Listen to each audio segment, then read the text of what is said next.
எடுத்துக்கொள்ளுங்கள்.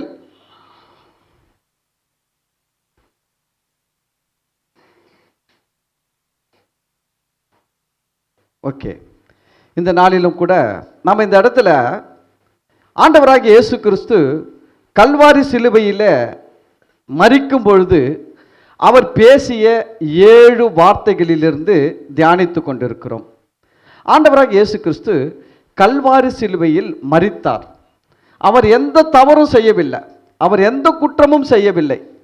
இயேசுவுடைய வாழ்க்கையை நாம் பார்க்கும் பொழுது அவர் ஒவ்வொரு இடங்களிலேயும் அவர் வியாதி உள்ளவர்களை சுகமாக்கினார். பலவிதமான வியாதிகள், பலவிதமான வியாதிகளில் இருக்கிறவர்களை இயேசு கிட்ட கொண்டு வந்து சுகமாக்கி கொண்டு போனார்கள். ஒரு இடத்துல பார்க்கும்போது ஒரு மனுஷன் கை கால் விழுந்து போய்விட்டது, படுத்த படுக்கையா இருக்கிறான். அந்த ஊர்ல இயேசு ஒரு வீட்டுக்குள்ள பிரசங்கம் பண்ணி கொண்டு இருக்கிறார். உள்ள போகிறதுக்கு வழி கிடையாது. ஆனா 4 பேர், ஒரு கும்பல் என்ன பண்றாங்க, அவனை ஒரு துணியில வைத்து அந்த வீட்டு மேலே ஏறி கூரையை பிரித்து, அந்த கூரையை பிரித்து அந்த அந்த கேப்பில் அந்த கை கால் விழுந்து போய் இருக்கிறவன துணியிலிருந்து இறக்குகிறார்கள். இயேசு அப்படிப்பட்ட கை கால் விழுந்து போன ஒருவன் சுகமாக்க முடியாது. ஆனால் இயேசு உடனே சுகம் கொடுத்தார், உடனே கொடுத்தார். இயேசு கொடுக்கிற சுகம் கொஞ்சம் கொஞ்சமாக கொடுக்கறது இல்லை, திடீர்னு ஒரு செகண்ட்ல சுகமாக்கிடுவார். ஒரு செகண்ட்ல கேன்சர் கட்டிகள் மறைந்து விடும், ஒரே செகண்ட்ல கிட்னியில் இருக்கிற கல்கள் மறைந்து விடும், ஒரே செகண்ட்ல. புரியுதுங்களா? கர்ப்பப்பையில் இருக்கிற நீர்க்கட்டிகள் இயேசுவின் நாமத்தில் மறைந்து போய்விடும். இயேசு கொடுக்கிற சுகம்லாம் அப்படிதான். இயேசு வந்து கொஞ்சம் கொஞ்சமா இன்ஸ்டால்மெண்டா தரவே மாட்டாரு. ஆண்டவர் தொட்டார்னா சுகம் இம்மிடியேட்டா வந்துடும். அல்லேலூயா. அதனால இயேசு அவனை ஒரு நிமிஷத்துல சுகமாக்கினார். ஆனா சுகமாக்கிறதுக்கு முன்னாடி ஒரு காரியத்தை சொல்லிட்டு சுகமாக்கினாரு. மகனே, உன் பாவங்கள் உனக்கு மன்னிக்கப்பட்டது என்று நான் உனக்கு சொல்லுகிறேன். அது புரிஞ்சுக்கணும். இயேசு என்ன சொல்லி அவனை சுகமாக்கினார்னா, உன் பாவங்கள் உனக்கு மன்னிக்கப்பட்டதுன்னாரு. அப்போ என்னன்னா, ஒரு மனுஷன் வாழ்க்கையில் ஒரு பல பிரச்சனைகள் வந்து அவனை ஆட்டி படைக்குதுன்னா அதுக்கு பின்னாடி இருக்கிற பாவங்கள், ஜென்ம பாவம், கரும பாவம், 2 பாவம் இருக்குது. நம்முடைய அப்பா அம்மா, தாத்தன் பாட்டி, பூட்டன் பூட்டி, இப்படி நம்ம வம்சத்தில் யாரோ சிலர்லாம் செய்கிற பாவங்கள் நம்மை ஆட்டி படைக்கிறது. அது பத்தாததுக்கு நம்ம சார்பாகவும் கொஞ்சம் செய்கிறோம், கரும பாவம். இந்த 2 பாவங்கள் மனுஷனை வாழ்க்கையை ஆட்டி படைக்குது. இன்னைக்கு மனுஷனுக்கு வியாதி வருதுன்னா கடவுள் ஒன்றும் பரலோகத்தில் உட்காந்துன்னு இவனுக்கு கொஞ்சம் வியாதியை கொடுப்போம், இன்னைக்கு இவன் கையை ஒடிப்போம், இவன் காலை உடைப்போம், இப்படிலாம் கடவுள் செய்கிறதே கிடையாது. நிறைய சபையில் போதிக்கிறாங்க இயேசுநாதர் இதெல்லாம் செய்கிறாருன்ட்டு. நான் சொல்கிறேன், இயேசு அதையெல்லாம் செய்வது இல்லை என்று இந்த வேத வசனம் சொல்லுகிறது. இயேசு அதையெல்லாம் செய்கிறவராக இருந்தால் அவன் கை கால் விழுந்து உன்னை கொண்டு வந்து உள்ளே இறக்கும் போது அவர்னா சொல்லியிருக்கணும், இன்னும் உயிரோடு இருக்க, செத்து போடான்னு சொல்லியிருக்கணும். நான் அடித்து என்ன பண்ணியிருக்கிறேன், இது வரைக்கும் சாகாமல் உயிரை கையில் பிடிச்சிட்டா இருக்கிற, முடிச்சிட உன் கதையை அப்படின்னு முடிச்சிருக்கணும் கதையை. ஆனால் நான் சொல்கிறேன், இயேசு கதையை முடிக்கிறவர் அல்ல, கதையை தொடங்குகிறவர். அல்லேலூயா. மனுஷனுடைய கதையை இயேசு முடிக்கிறவர் அல்ல, கதையை தொடங்குகிறவர். ஆனால் என்னென்னா, ஒரு பெரிய ஒரு கொடுமை என்னென்னா, கடவுள் தான் இதெல்லாம் செய்கிறார், கடவுளாக இதெல்லாம் செய்கிறான்னு சொல்லி நம்ம ஏற்கனவே பல முறை கேட்டு கேட்டு கேட்டு அது நல்லா மண்டையில் ஊறிடுச்சு.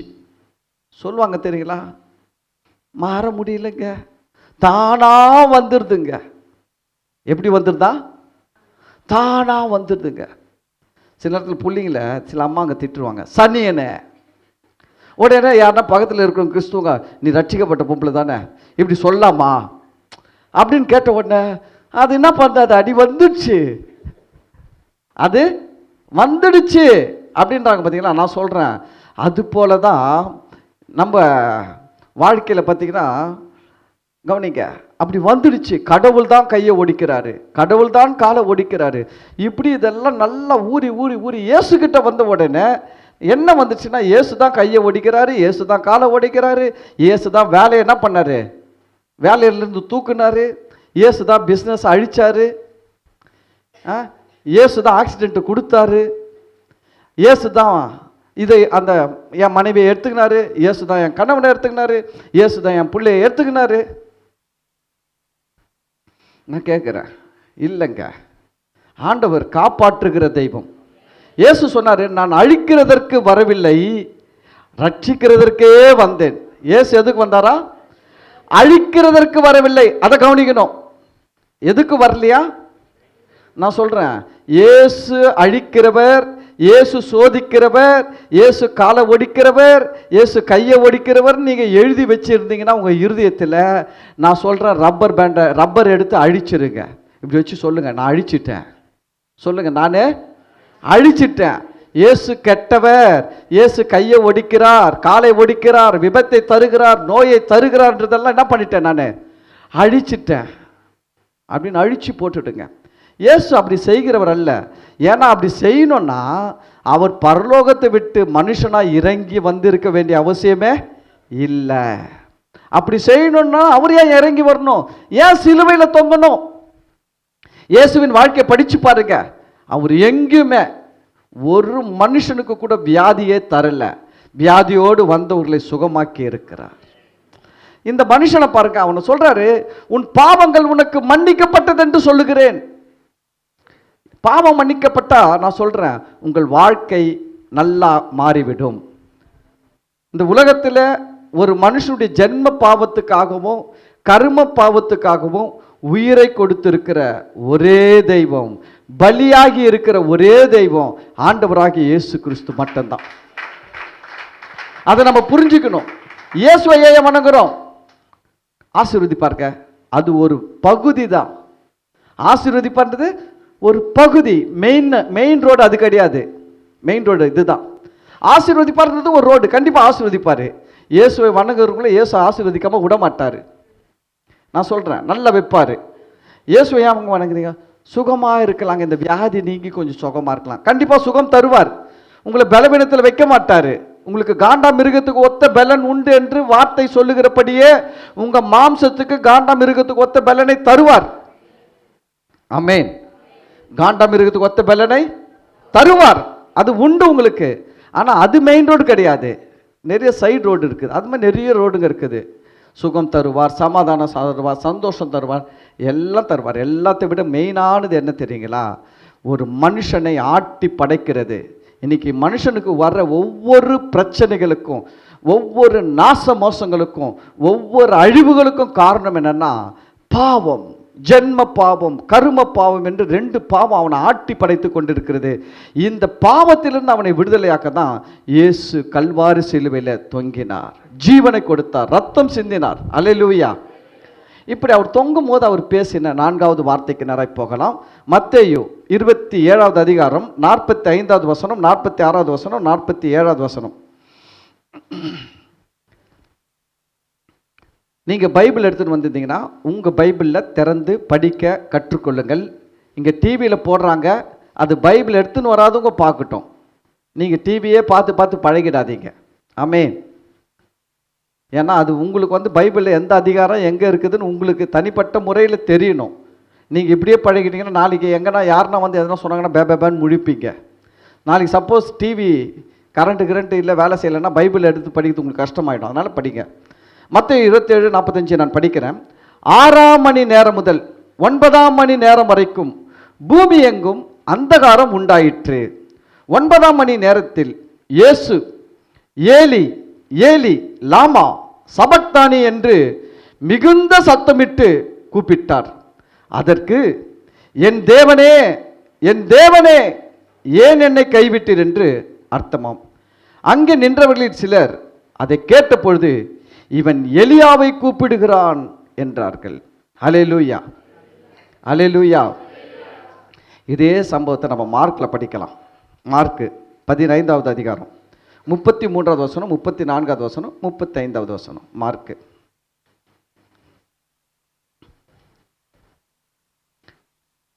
ஒவ்வொரு சுவிசேஷத்தில் ஒவ்வொரு விதமாக எழுதப்பட்டிருக்கிறது. பாருங்க, நான் ஆரம்பத்தில் யோசிப்பேன், இயேசு செஞ்சது, அற்புதங்கள் செஞ்சது, வியாதி குணமாக்குறது, சிலுவையில் மரித்தது, ஒரே மத்தையில் எழுதி வச்சுட்டு போயிருக்கலாம், இல்லைன்னா மார்க்கில் எழுதி வச்சுட்டு போயிருக்கலாம். எதுக்கு 4 புஸ்தகத்தில் எழுதி வைக்கணும்? மத்தையில் எழுதணும், மார்க்கில் எழுதணும், லூக்காவில் எழுதணும், யோவானில் எழுதணும். அதுக்கெல்லாம் சில காரியங்கள் இருக்குது. சரி, 15:33 நான் படிக்கிறேன். 6ஆம் மணி நேரம் முதல் 9ஆம் மணி நேரம் வரைக்கும் பூமி எங்கும் அந்தகாரம் உண்டாயிற்று. 9ஆம் மணி நேரத்திலே இயேசு எலோயி எலோயி லாமா சபக்தானி என்று மிகுந்த சத்தமிட்டு கூப்பிட்டார். அதற்கு என் தேவனே என் தேவனே ஏன் என்னை கைவிட்டீர் என்று அர்த்தமாம். அங்கே நின்றவர்களில் சிலர் அதை கேட்ட பொழுது இதோ எலியாவை கூப்பிடுகிறான் என்றார்கள். அல்லேலூயா, அல்லேலூயா. ரெண்டும் ஒரே சம்பவம் தான், ஆனால் கொஞ்சம் டிஃப்ரெண்ட் இருக்குது. என்ன டிஃப்ரெண்ட் இருக்குது? அங்கே ஏலி ஏலின்னாரு, இங்கே எலோயி எலோயி. உடனே சில மற்ற மதத்தை சேர்ந்த சில கூட்டம் இருக்கிறாங்க, இஸ்லாமியர்கள் தான் இருக்கிறாங்க. இந்த இஸ்லாமியர்கள் என்ன பண்ணுவோம் தெரியுங்களா? இதை வச்சு உங்கள் பைபிளில் முரண்பாடு இருக்கிறது. எங்கள் பைபிளில் முரண்பாடு இல்லை, புரிஞ்சுக்க உங்ககிட்ட புத்தி இல்லை, அவ்வளோதான். பைபிளில் முரண்பாடு கிடையாது. அங்கே ஏலி ஏலின்னாரு, இங்கே எலோயி எலோயினார்னா அங்கே மொழிபெயர்க்கும் பொழுது அவங்க எபிரேய மொழியில் மொழிபெயர்க்கிறாங்க ஏலின்ட்டு. இங்கே வந்து அரமேய மொழியில் மொழிபெயர்க்கிறாங்க. ஏசு அரமேய மொழியில் சொல்கிறாரு எலோயி எலோயி லாமா சபக்தானிட்டு. இவர் அரமேய மொழியில் சொன்னதை எபிரேய மொழியில் மொழிபெயர்த்து எழுதுறாங்க. கிரேக்க மொழியில் மொழிபெயர்க்கிறவங்க எழுதுறாங்க ஏலி ஏலின்ட்டு. ஆக்சுவலாக அவர் வந்து அரமேய மொழி, இயேசு பேசின மொழி வந்து அரமேயு, அராமிக் சொல்லுவாங்க இங்கிலீஷில். அந்த அராமிக் மொழி தான் பேசினார் இயேசு, புரியுதுங்களா? அப்போது அந்த அராமிக் மொழி பேசினார். அப்போ அந்த அராமிக் மொழியில் தான் கூப்பிட்றாரு எலோயி எலோயி லாமா சபக்தானி. அங்கே வந்து மொழிபெயர்க்கும் போது ஏலின்னானா என்ன அர்த்தம்னா அவங்க வந்து எபிரேய மொழியில் அதை மொழிபெயர்த்து நம்மளுக்கு எழுதியிருக்கிறாங்க. ஒன்றும் முரண்பாடு கிடையாது. நம்மளை குழப்புவாங்க, உங்கள் பைபிளில் முரண்பாடு இருக்கிறது, இயேசு சிலுவையில் அறையப்படலை, இயேசு காணாமல் போயிட்டார், மறைஞ்சு போயிட்டார், யூதாசை பிடிச்சி அடிச்சிட்டாங்க சிலுவையில், சூப்பராக சொல்லுவாங்க. அவங்க உள்ளத்தில் எழுதியிருக்கலாம் மத புஸ்தகத்தில். இயேசு பிடிக்க வந்தாங்களாம், இயேசு மறைஞ்சு காணாமல் போயிட்டாராம். அவங்க என்ன பண்ணிட்டாங்களாம், யூதாசை வந்து இயேசு மாதிரி மாட்டி விட்டுட்டாராம். யூதாசை இயேசு மாதிரி உருவமாற்றம் பண்ணிட்டாராம். யூதாசு இயேசு மாதிரி இருந்த உடனே யூதாசை பிடிச்சி சிலுவையில் அரைஞ்சிட்டாங்களாம். காட்டி கொடுக்க வந்தவனே அவன் தான். விடிய விடிய கதையை கேட்டு யாருக்கோ யாரோ சித்திர் கேட்டாங்களா, சித்தப்பாவோ சித்திர் கேட்டாங்களா. அது போல் எழுதுகிற கதையை ஒழுங்காக எழுதணும்ல. இவ்வளோ பெரிய கும்பலையே கூப்பிட்டு வர்றவன் யார் கூப்பிட்டு வரான்? யூதாஸ் தான் 30 வெள்ளிக்காசை வாங்கிக்கின்னு நான் காட்டி கொடுக்குறேன்னு சொல்லி கூப்பிட்டு வரான். இப்போ அவனை இயேசு மாறினாரு, உருவம் மாற்றிட்டா அந்த நேரத்தில் என்ன கட் பண்ணி சொல்லியிருப்பான்? பிடிக்கிறாங்கன்னு வச்சுக்கோங்க, இப்படியே வச்சுங்க, அந்த ஒரு கற்பனையே வைக்குங்க. இதுதான் யூதாஸ் தான் வந்து காட்டி விட்டான்னு இயேசு கிட்ட கூப்பிட்டு வரான். டக்குன்னு இயேசு மறைஞ்சிட்டாரு. இவனை வந்து யூதாஸை இயேசுனார் மாதிரி ஆகிட்டாரு.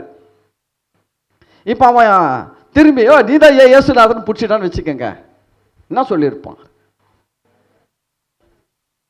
ஃபர்ஸ்ட் கத்துமா, ஹே அவர் மறைஞ்சி போயிட்டார், என்ன வந்து பிடிச்சிட்டியடா விட்றா, ப்ரூஃப் பண்ணுவான். நீ கொடுத்த 30 வெள்ளிக்காசு இருக்குது பார், காட்டுவானா காட்ட மாட்டானா? காட்டி கொடுக்கறதுக்காக நான் வாங்கின 30 வெள்ளிக்காசு யார்கிட்ட இருக்குது? என்கிட்ட இருக்குது. தவறா நீ கொடுத்த வெள்ளிக்காசு, நான் யூதாசுடா சொல்லடா சொல்ல மாட்டானா? சொல்லுவாங்க. நம்ம பைபிளை படித்து பாருங்க, இது மாதிரி டைலாக்லாம் ஒன்றுமே கிடையாது. இயேசு சொன்னார், நீங்கள் என்ன தான் பிடிக்க வரீங்கன்னா என் சீடர்களெல்லாம் என்ன பண்ணுங்க, விட்டுடுங்க அப்படின்னு சொன்னார். தெரியுங்களா? அவங்க போகட்டும் விட்டுடுங்கன்னாரு. அவங்க வந்து கேட்குறாங்க, இயேசுவை பார்த்து கேட்குறாங்க, யாரை தேடுகிறீர்கள்? இயேசுவை தேடுகிறோன்னாங்க. அவர் சொல்கிறார், நான் தான் இயேசுனாரு. யூதாஸா தான் என்ன சொல்லியிருப்பான்? நான் இயேசு இல்லை சொல்லியிருப்பான். இதெல்லாம் வந்து என்னன்னு கேட்டிங்கன்னா, இங்கே தான் உண்மை இருக்குது, இங்கே தான் சத்தியம் இருக்குது. சத்தியம் இல்லாததெல்லாம் வச்சுக்கின்னு அவன் என்ன பேச்சு பேசுகிறான். இன்னமும் அவனமோ எல்லாத்தையும் அவன் கண்ணால் பார்த்த மாதிரி சொல்லுவான். நான் சொல்கிறேன், வேதத்தை நம்புங்கள், பரிசுத்த வேதத்தை நம்புங்கள், வேத வசனங்களை நம்புங்கள், ஆண்டவராகிய இயேசு கிறிஸ்துவை நம்புங்கள். இவரே மெய்யான தேவனும் நித்திய ஜீவனுமாய் இருக்கிறார். அல்லேலூயா. சரி, இந்த இடத்துல பார்த்தீங்கன்னா முதல்ல இந்த வசனம் தொடங்கும் போது 6ஆம் மணி நேரம் முதல் 9ஆம் மணி நேரம். இது என்ன டைம்? 6ஆம் மணி நேரம்னா நான் ஏற்கனவே சொல்லியிருக்கிறேன், இஸ்ரேல் தேசத்துக்கும் நம்ம தேசத்துக்கும் 6 மணி நேரம் டிஃப்ரெண்ட்டு. 6 மணி நேரம் டிஃப்ரெண்ட்டு. இப்போ 6லேருந்து 6 கழிச்சிடணும், இல்லைன்னா 6 கூட்டணும். கழித்தாலும் கூட்டினாலும் என்ன வரும்னா என்ன வரும்? 12 மணி. மதியம் 12 மணி. 6 மணி நேரத்தோட 6 மணி நேரத்தை கூட்டணும்னா 12 மணி. 6லேருந்து 6 கழிச்சிங்கன்னா ஒரு நாள் தொடங்குற மணி நேரம் எதுங்கன்னா 12 மணி. புரியுதுங்களா? 12. அப்போது மதியானம் 12 மணிக்கு 12 மணிலேருந்து மதியம் 9ஆம் மணினா 3 மணி. அப்போது 12 மணிலேருந்து 3 மணி வரைக்கும் பூமி எங்கும் அந்தகாரம் உண்டாயிற்று. பூமி எங்கும் என்ன ஆயிடுச்சு? அந்தகாரம் உண்டாயிடுச்சு. நீங்கள் நினைக்கிற மாதிரி பூமி எங்கும் அந்தகாரம் உண்டாயிடுச்சுன்னா, பூமி எங்கும் மேகம் சூழ்ந்த அந்தகாரம் உண்டாகலை. சூரியனை இருளாக மாற்றினான். சூரியனை இந்த சந்திர கிரகணம்லாம் புரிக்குதுன்னு சொல்லுவாங்க, பார்த்துருக்கீங்களா? சூரியனை பாம்பு முழுகுதுன்னு சொல்லுவாங்க. அது பாம்புலாம் முழுகலை, அது ஆராய்ச்சியாளர் சொல்லுவாங்க அது பாம்புலாம் இல்லை, மேலெல்லாம் சூரியனை முழுகக்கூடிய பாம்பு இந்த உலகத்தில் எதுவும் கிடையாது. அது என்னென்னா, அது சூரியனை வந்து நம்ம பூமி வந்து மறைக்குது, சூரியனுக்கும் பூமிக்கும் இருக்கிற இடத்த மறைக்குது சந்திரன் சொல்லிட்டு சொல்லுவாங்க. அப்படி மறைக்கும் பொழுது பூமியில் சூரிய கிரகணம் ஏற்படுது அப்படின்னு சொல்லுவாங்க. அதனால் பூமி முழுவதும் இருட்டாக இருக்கும். அந்த சூரிய கிரகணம் வரும்போது பார்த்திங்கன்னா ஃபுல் வேர்ல்டே எப்படியா இருக்கும்னா இருட்டாக இருக்கும். ஆனால் அது ஒரு சில நிமிடங்கள் தான் இருக்கும். ஆனால் இயேசுவின் மரணத்தில் 3 மணி நேரம் நடந்திருக்கிறது. இந்த 3 மணி நேரம் சூரியனுடைய வெளிச்சத்தை இந்த பூமியின் மேலே படாதபடிக்கு மூடிவிட்டது. அதனால் 3 மணி நேரம் இந்த பூமி உலகம், இந்த பூமி ஃபுல்லாகவே இயேசு எருசலேமில் தான் மரிக்கிறாரு. ஆனால் பூமி முழுவதும் இருள் அந்தகாரம் உண்டாயிற்று. பாருங்க, அந்த வசனம் பாருங்க. பூமி எங்கும் எங்கெல்லாம் அந்தகாரம் உண்டாயிடுச்சு? வெறும் எருசலேமில் மட்டும் கிடையாது, வெறும் இஸ்ரேல் தேசத்தில் மட்டும் கிடையாது. நீங்கள் ரெக்கார்ட்லாம் எடுத்து செக் பண்ணி சொல்கிறாங்க, எஸ், அது போல ஒரு சம்பவம் நடந்திருக்கிறது. 3 மணி நேரம் இந்த உலகம் இருளில் இருந்திருக்கிறது. இருட்டாக இருந்துச்சா 3 மணி நேரம். ஏன் இந்த அந்தகாரம்? ஏன் இந்த சூரியனை மறைப்பது அப்படின்னு பார்த்தீங்கன்னா, முதல்ல பார்த்தீங்கன்னா ஏன் அந்தகாரம் அப்படின்னா, அந்தகாரம் இருள்ன்றது பார்த்தீங்கன்னா தேவனுடைய நியாய தீர்ப்பை வெளிப்படுத்துகிறது. எதுக்கு அடையாளமாக இருக்குதுன்னா, தேவனுடைய நியாய தீர்ப்பு. எப்பொழுதெல்லாம் தேவன் நியாய தீர்ப்பு கொடுக்கிறாரோ அப்பொழுதெல்லாம் அந்தகாரம் உண்டாகும். ஒன்று தெரியுங்களா உங்களுக்கு? எப்பொழுதெல்லாம் தேவன் நியாய தீர்ப்பு கொடுக்கிறாரோ அப்போல்லாம் என்ன வருது? அந்தகாரம் உண்டாகிறது. நம்ம பைபிளிலிருந்து சில காரியங்கள் படிக்கலாம். ஏசாயா தீர்க்கதரிசன புஸ்தகம் 9வது அதிகாரம் 19வது வசனம்.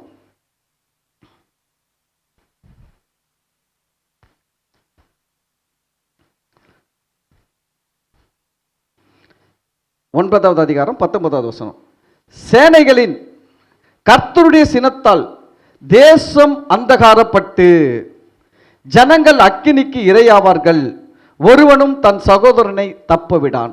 கவனிங்க, கடவுளுடைய நியாய தீர்ப்பு இந்த உலகத்தின் மேலே வரும்பொழுது, தேவனுடைய கோபம் இந்த உலகத்தின் மேலே வெளிப்படும் பொழுது முதல்ல என்ன வருகிறதுன்னு பார்த்தீங்கன்னா, தேசம் அந்தகாரமாக மாறுகிறது. நான் சொல்கிறேன் பாருங்க. நம்ம எகிப்தில் பார்த்தீங்கன்னா இஸ்ரவேல் ஜனங்கள் எகிப்தில் இருக்கிறாங்க. இஸ்ரவேல் ஜனங்களை விடுவிக்கும்படியாக தேவன் மோசையை அழைத்து பார்வோன் கிட்ட அனுப்புறாரு. நீ போய் பார்வோன் கிட்ட பேசு, என் ஜனங்களை போக விடு சொல்லி பேசுட்டு அனுப்புறாரு.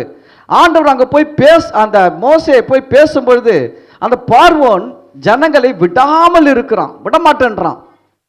அப்போ தேவன் அந்த தேசத்தின் மேல சில நியாய தீர்ப்புகளை கொண்டு வருகிறார். அதுல ஒரு நியாய தீர்ப்பு என்ன தெரியுங்களா? எகிப்து தேசம் 3 நாள் இருளாய் இருந்தது, அந்தகாரமாய் இருந்தது. 3 நாளைக்கு எப்படி இருந்ததா? எகிப்து தேசம் முழுவதும் அந்தகாரமா இருந்தது. ஆனா இஸ்ரவேல் இருந்த தேசத்துல, இஸ்ரவேல் ஜனங்கள் இருந்த தேசத்துல, கோசேன் நாட்டில அவர்கள் வீட்டு வாசற்படியில வெளிச்சம் இருந்தது. அல்லேலூயா. கர்த்தர் பாருங்க எப்படி நடத்துறார். கர்த்தர் நியாய தீர்ப்பு, கடவுளுடைய நியாய தீர்ப்பு இந்த உலகத்தின் மேல வருகிறது. இயேசு மேல என்ன வந்ததுன்னு கேட்டீங்கன்னா, அந்த நியாய தீர்ப்பு வந்தது. தேவனுடைய கோபம் இயேசு மீது சுமத்தப்பட்டது. ஏன் இயேசு மேல தேவனுடைய கோபம் சுமத்தப்பட்டது? ஏன்னா நீங்களும் நானும் இந்த வானத்தையும் பூமியும் படைத்த சர்வ வல்லமையுள்ள தேவனுடைய கோபத்துக்கு நாம் ஆளாக கூடாது, நம்ம மேல வரக்கூடாதுன்ட்டு இயேசு சிலுவையில் தேவனுடைய கோபத்தை அவர் ஏற்றுக்கொண்டார். அல்லேலூயா, அல்லேலூயா.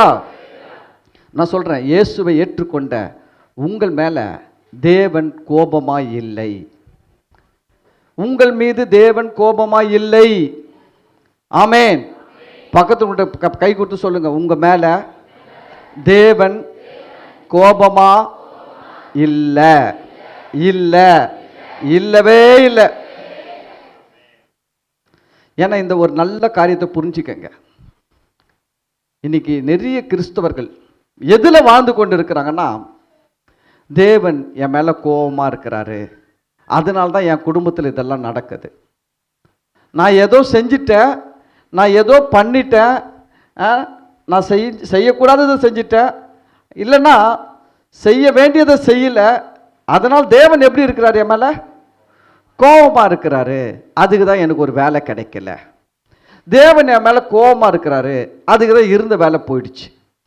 தேவன் என் மேல கோபமா இருக்கிறாரு, அதுதான் என் குழந்தைக்கு நோய் வந்துடுச்சு. தேவன் என் மேல கோபமா இருக்கிறாரு, அதனால தான் எனக்கு என்ன வர மாட்டேன்து, எவ்வளோ சம்பாதிச்சாலும் நிற்க மாட்டேன்து. எல்லாத்துக்கும் ஒரு காரணம் இருக்குது. நான் ஏற்ற நேரத்தில் பேசுகிறேன்.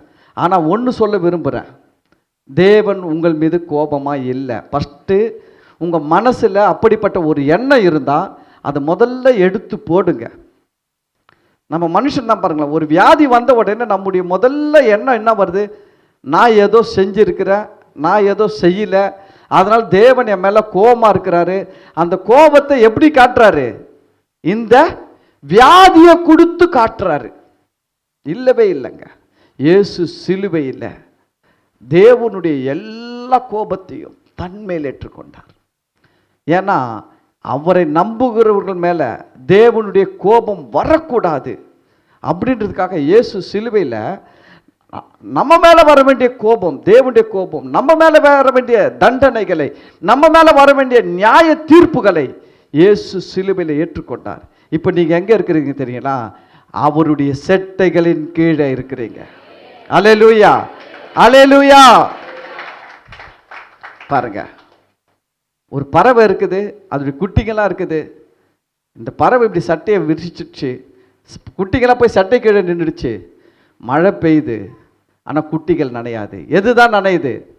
சட்டை தான் நனையும், அந்த சிறகுகள் தான் நனையும் ஒழிய அதுக்கு சிறகுகளின் கீழே இருக்கிற அந்த குட்டிகள் நனையவே நனையாது. அல்லேலூயா. நீங்கள்லாம் அப்படி இருக்கிறீங்க. முதல்ல உங்களை அப்படி பார்க்க கற்றுக்கங்க. தயவு செஞ்சு அப்படி பார்க்க கற்றுக்கங்க. அதுதான் சத்தியம், அதுதான் உண்மை. நீங்க இன்னும் என்ன தேவன் அடிக்கிறாரு, தேவன் என்ன நியாயம் தீர்க்கிறார்னா, அப்ப நீங்க இயேசுவை ஏத்துக்கிறதுக்கு அர்த்தம் கிடையாது. நீங்க இயேசு கிட்ட வந்ததுக்கு அர்த்தம் கிடையாது. நீங்க இயேசு கிட்ட வரதுக்கு முன்னாடியே அவர் அப்படி இருப்பாரு, வந்த பிறகும் அப்படி இருப்பாருன்னா அப்ப இயேசு கிட்ட நம்ம ஏன் வரணும்? இயேசுவை கொண்டு சிலுவையில் செய்த காரியங்களில் ஒன்று, நம்முடைய தண்டனைகளை இயேசு மேலே சுமத்தினார், நம்முடைய பாவங்களை இயேசு மேலே சுமத்தினார், நம்ம மேலே வர வேண்டிய நியாய தீர்ப்புகளை இயேசு மேலே சுமத்தினார், நம்மேல் வர வேண்டிய எல்லா விதமான கோபங்களையும் இயேசு மீது காட்டினார். அதுக்கு தான் அந்த 3 நாள் அந்தகாரம் உண்டாயிற்று. அந்த 3 மணி நேரம் அந்தகாரம் இயேசுவை சிலுவையில் அறையும் போது உண்டாயிடுச்சு. பாருங்க, 1 பேதுரு 2வது அதிகாரம் 9வது வசனம் சொல்லுகிறது, நீங்களோ 1 பேதுரு, கொஞ்சம் பைபிள்லாம் திறந்து தேடுங்க. ஆமாம், பின்னாடி வரும், கடைசியில் வரும். உங்களுக்கு பைபிளில் கண்டுபிடிக்க முடியலன்னா முதல் பக்கத்தை எடுத்து, முதல் பக்கத்தில் ஆதியாகமோ யாத்திராகமோ வரும், அதிலிருந்து எடுத்துன்னு பார்த்தீங்கன்னா பேதுரு எங்கே இருக்குதுன்னு கண்டுபிடிச்சி புதிய ஏற்பாட்டில் அது என்ன பக்கம்னு இருக்கும், அதெல்லாம் பார்த்து எடுங்க. ஓகே, நல்லது. ஆமென். கஷ்டப்படுறது நல்லது, இது நல்ல கஷ்டம். அந்த கஷ்டத்தை சொல்லலை, இந்த கஷ்டம் நல்ல கஷ்டம். ஏன்னா இது வாழ வைக்கிற வழி. ஆமென். சரி பாருங்க, 1 பேதுரு 2வது அதிகாரம் 9வது வசனம். நீங்களோ உங்களை அந்தகாரத்தில் நின்று தம்முடைய ஆச்சரியமான ஒளியினிடத்திற்கு வரவழைத்தவருடைய புண்ணியங்களை அறிவிக்கும்படிக்கு தெரிந்து கொள்ளப்பட்ட சந்ததியாயும் ராஜரீகமான ஆசாரிய கூட்டமாயும் பரிசுத்த ஜாதியாயும் அவருக்கு சொந்த ஜனமாயும் இருக்கிறீர்கள். அல்லேலூயா. நம்மளாம் எங்க இருந்தோமா? அந்தகாரத்தில் இருந்தோமா? அந்தகாரம்னா என்னது? கடவுளுடைய கோபத்தில், கடவுளுடைய கோபத்துக்கு இருந்தோம், கடவுளுடைய தண்டனைக்கு தகுதியானவர்களாய் இருந்தோம், கடவுளுடைய நியாய தீர்ப்புக்கு ஏற்றவர்களாய் இருந்தோம். ஆனா இயேசு என்ன பண்ணார்னா, அந்தகாரத்தில் இருந்த நம்மை தம்முடைய ஆச்சரியமான ஒளியினத்திற்கு வர வச்சிட்டாரு. இப்ப எங்க இருக்கிறீங்க? ஆச்சரியமான ஒளியின்கிட்ட இருக்கிறீங்க. இயேசு யார்? இயேசு கிட்ட நீங்க வந்தது என்ன நடந்திருக்குது உங்க வாழ்க்கையில அப்படின்னா, நீங்க முன்ன இருளில் இருந்தீர்கள், இப்பொழுது வெளிச்சத்தில் இருக்கிறீர்கள். முன்ன அந்தகாரத்தில் இருந்தீர்கள், இப்போ ஒளியினிடத்தில் இருக்கிறீர்கள். அல்லேலூயா. மறந்தே போகாதீங்க. நீங்க இயேசுவை ஏற்றுக்கொண்ட ஒவ்வொருத்தரும் ஒளியாகிய இயேசு கிட்ட வந்திருக்கிறீங்க. உங்க வாழ்க்கையில இருளின் கிரியைகளுக்கு அதிகாரம் இல்லை, பிசாசுக்கு அதிகாரம் இல்லை, பில்லி சூனியத்துக்கு அதிகாரம் இல்லை. புரியுதுங்களா? எந்த விதமான உங்களை அழிக்கிற எந்த சக்திக்கும் உங்க மேல என்ன இல்லை? அதிகாரம் இல்லை, வல்லமை கிடையாது, ஆளுகை கிடையாது. நீங்க ஒளியிலே இருக்கிறீர்கள். மறந்து போகாதீங்க. நீங்கள் வரவழைக்கப்பட்டு இருக்கிறீர்கள். இருளில் இருந்தீர்கள், ஆனா நீங்க இப்போ ஒளியில வரவழைக்கப்பட்டு இருக்கிறீங்க. ஆமென். சரி, ஆனா இந்த இடத்துல அந்தகாரம்ன்றது என்னன்னா கடவுளுடைய நியாய தீர்ப்பு. சிலுவையில் இயேசு மேலே அந்த 4வது வார்த்தை பேசும்பொழுது என்ன நடக்குதுன்னா, நியாய தீர்ப்பு, தேவனுடைய கோபம், நம்முடைய பாவங்கள் எல்லாம் இயேசு மீது சுமத்தப்படுகிறது. அதனால்தான் இந்த பூமி என்னவாயிடுச்சு? இருளாச்சு.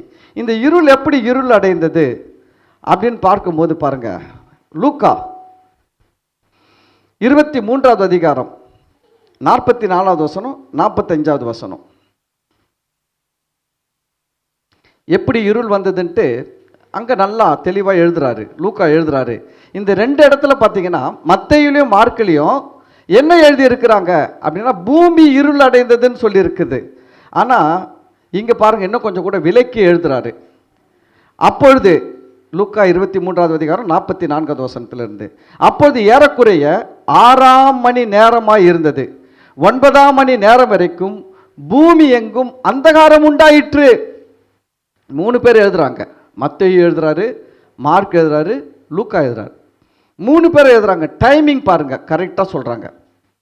6ஆம் மணி நேரம் முதல் 9ஆம் மணி நேரம், 3 மணி நேரத்தை கரெக்டாக 3 பேரை மென்ஷன் பண்ணி சொல்றாங்க. சொல்லும் போது அவங்க 2 பேர் எழுதுறாங்க, அந்தகாரம் உண்டாயிற்று, பூமி எங்கும் அந்தகாரம் உண்டாயிற்றுன்னு எழுதுறாங்க. லூக்கா இவர் கொஞ்சம் ரிசர்ச் பண்ணி எழுதுறாரு, ஆராய்ந்து கேட்டு விசாரித்து எழுதுறாரு. ஏன் எப்படி அந்தகாரம் உண்டாச்சுன்றது இவர் டீட்டெயில்ஸ் கொடுக்குறாரு. 45வது வசனத்தில் சூரியன் இருள் அடைந்தது. என்னாச்சு? சூரியன் இருள் அடைந்தது. அப்படின்னா என்னன்னா, சூரியனை தேவன் என்ன பண்ணிட்டாரு, அந்த சூரியனுடைய வெளிச்சம் பூமியில் படாதபடிக்கு ஃபுல் கவர் பண்ணிட்டாரு.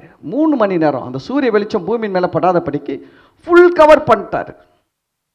சூரியன் இருள் அடைந்தது. யோசிச்சு பாருங்க, எதுக்கு தேவன் சூரியனை இருளாக்குனாரு? ஏன் சூரியனை இருளாக்கணும்? அதுல ஒரு காரியம், முதல் காரியம் நான் சொல்றது, பஸ்கா பலியிடப்படும் பொழுது, பஸ்கா பலியிடணும்னா எப்போ பஸ்காவை பலியிடணும் தெரியுங்களா? சூரியன் அஸ்தமித்த பிறகுதான் பஸ்கா பலியிட வேண்டும். தெரியுமா உங்களுக்கு?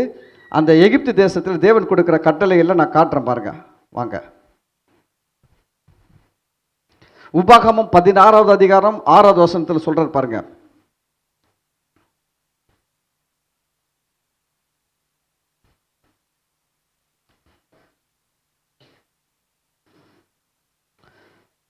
உபாகமம் 16வது அதிகாரம் 6வது வசனத்துல, உன் தேவனாகிய கர்த்தர் தமது நாமம் விளங்கும்படி தெரிந்து கொள்ளும் ஸ்தானத்திலே நீ எகிப்திலிருந்து புறப்பட்ட நேரமாகிய சாயங்காலத்தில் சூரியன் அஸ்தமிக்கிற போது பஸ்காவை அடித்து. எப்போ பஸ்கா அடிக்கப்படணும்? சூரியன் அஸ்தமிக்கும் போது தான் பஸ்காவை அடிக்கணும். அப்போ இயேசு இந்த உலகத்தில் ஒரு பலியாக வந்திருக்கிறார். என்ன பலி? பஸ்கா பலி. என்ன பலி? பஸ்கா பலி. பஸ்கா பலினா என்னன்னா, கவனிங்க, இஸ்ரவேல் ஜனங்கள் எகிப்து தேசத்தில் 430 வருஷம் இருக்கிறார்கள். புரியுதுங்களா? 430 வருஷம் அடிமைகளாக இருக்கிறார்கள். 400 வருஷம் உபத்திரவத்தில் இருக்கிறார்கள். இந்த 430 வருஷம் எகிப்தில் இருக்கிற ஜனங்களை தேவன் விடுதலை ஆக்குகிறார். இது எதற்கு அடையாளம்? பல வருஷம், ஒவ்வொருத்தரும் வாழ்க்கையில் பல வருஷங்கள் பாவத்திற்கு அடிமையாக இருக்கிறவர்களை இயேசு விடுதலை ஆக்குகிறவர். விடுதலை ஆக்குறாங்க. தேவன் விடுதலை ஆக்குற நாள் பஸ்கா பலியில் அன்னைக்கு தான் தேவன் என்ன பண்றாரு? இந்த இஸ்ரவேல் ஜனங்களை எகிப்து தேசத்திலிருந்து விடுதலை ஆக்குகிறாரு. அன்னைக்கு தான் லாஸ்ட் டே.